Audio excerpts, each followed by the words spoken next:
Best thing of all about this is when I drop this ramp door down and I see it, it just makes me smile. It makes doing this kind of work just a little bit more fun. Track saws have become a major part of the Smart Woodshop's production, efficiency, accuracy, and really just what's easier on the body. It's just more ergonomic, much better for the big jobs than a table saw. This saw stop CTS is a very small table saw that costs about $900.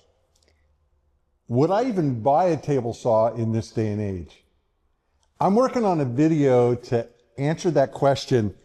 And when I say working on it, I'm not actually filming it yet. I'm working through my thoughts and writing some stuff up because I get asked that question so many times in a variety of ways.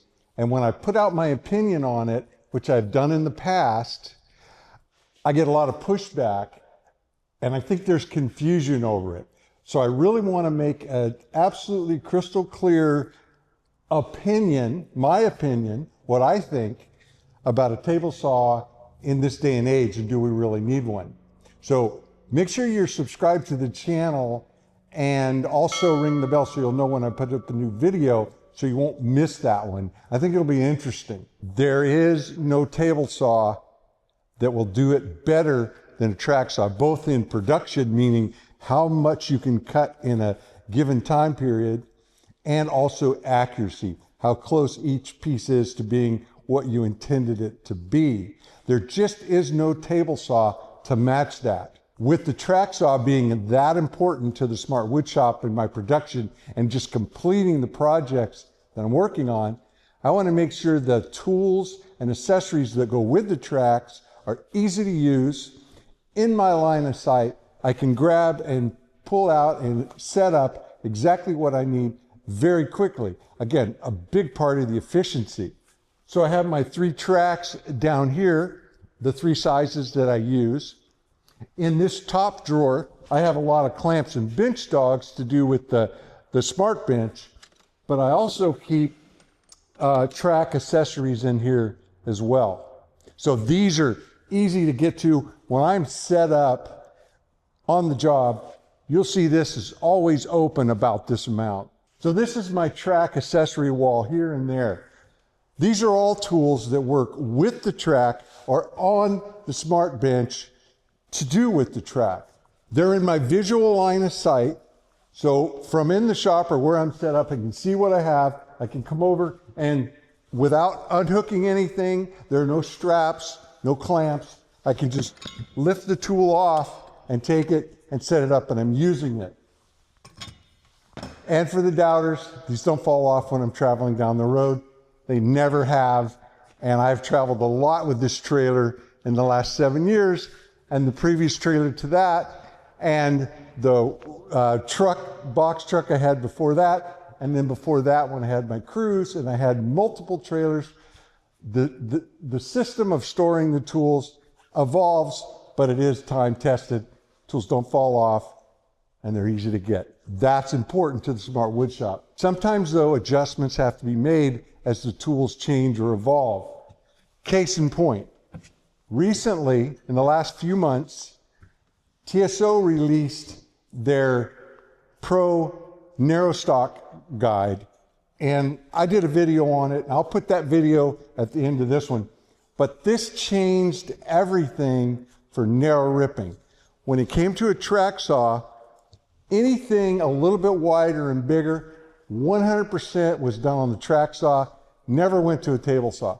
But when it came to the narrower rips, there were options, and TSO had probably the best one, and I used it occasionally, but it wasn't very efficient, and it was accurate, but you had to be very careful with it.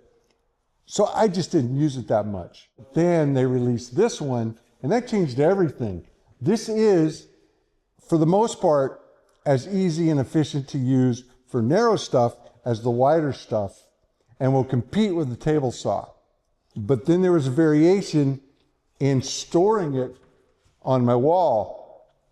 The foot on here, which by the way, TSO doesn't teach you to put it on here. This was actually taught to me by one of the Smart fam, and now it makes the system even more efficient than TSO thought it was, because this foot you need it anyway, but you put it on the track. But I was taught I could put it on this and leave it on and never have to change it. I can move it in and out, and I can move the foot up and down for different thicknesses of material, but it stays with it. So my system, left and right, are always set up and ready to go for narrow rips. And so that's what gives it that efficiency to be as fast as like setting a fence on a table saw. I'm up and ripping, but it made the whole setup a little thicker so it wouldn't go in place where this was. You can see here when I put it on the way I used to, it's the right thickness for this, but this foot sticks out quite a bit more.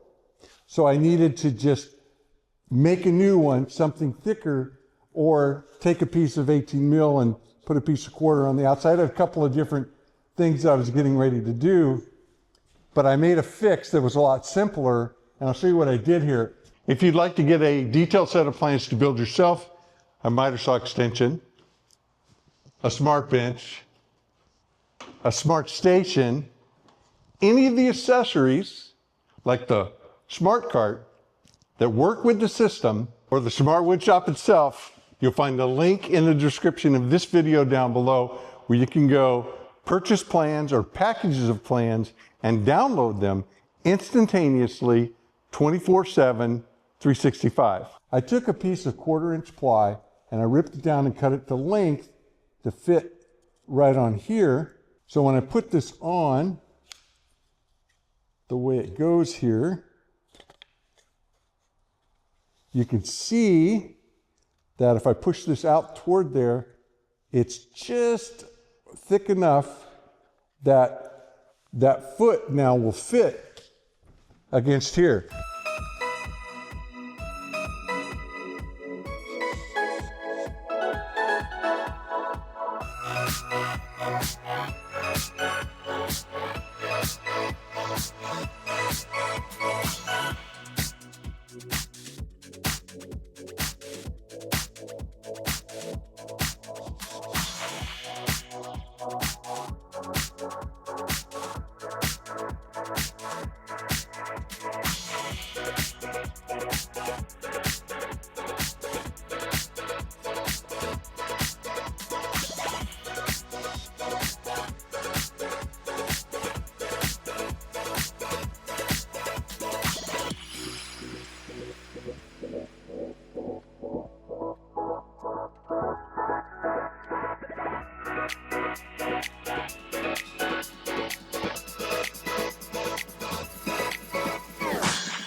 I had to go up and down a little bit to get it so it was just far enough apart that I can get it out. I did adjust this foot down a bit more so that it's tight. If the foot is completely retracted, then this will drop in there easy, but it's a little bit loose. So by putting that foot down just a little bit, makes it a little more snug. With this being down just a little bit further to clear, that makes this a little tighter. So I sort of have to pull that out. Not a big deal. I could move that down, but I think it's working out just fine. Obviously, when you're nesting things, you sort of have to, work them around. It's like a dance. You got to move around just a little bit, and get it all just lined up perfect. So that's my track accessory wall. It not only makes things more efficient so that I can get the tools that I need and encourages me to get the right tool for the job, so I am the most efficient and the most accurate. Most of my track accessories are made by TSO. They make absolutely the best, most refined tools that are field tested. In fact, I do a lot of the field testing and give them feedback in the beta before they release the tools. Not all of them, but a few of them. And I really like that they take the advice I give them and put it into the tool, because I'm out there using them and they're designing them, and bringing those two elements together is something that a lot of tool companies don't do. And as always, if you want to get yourself a plan for the Smart Bench, the Smart Station, any of the smart tools, the Smart Woodshop itself, you can grab that link in the video down below and purchase plans and download them right now. Hey, thanks for hanging out with me in the Smart Woodshop. We'll see you on the next one.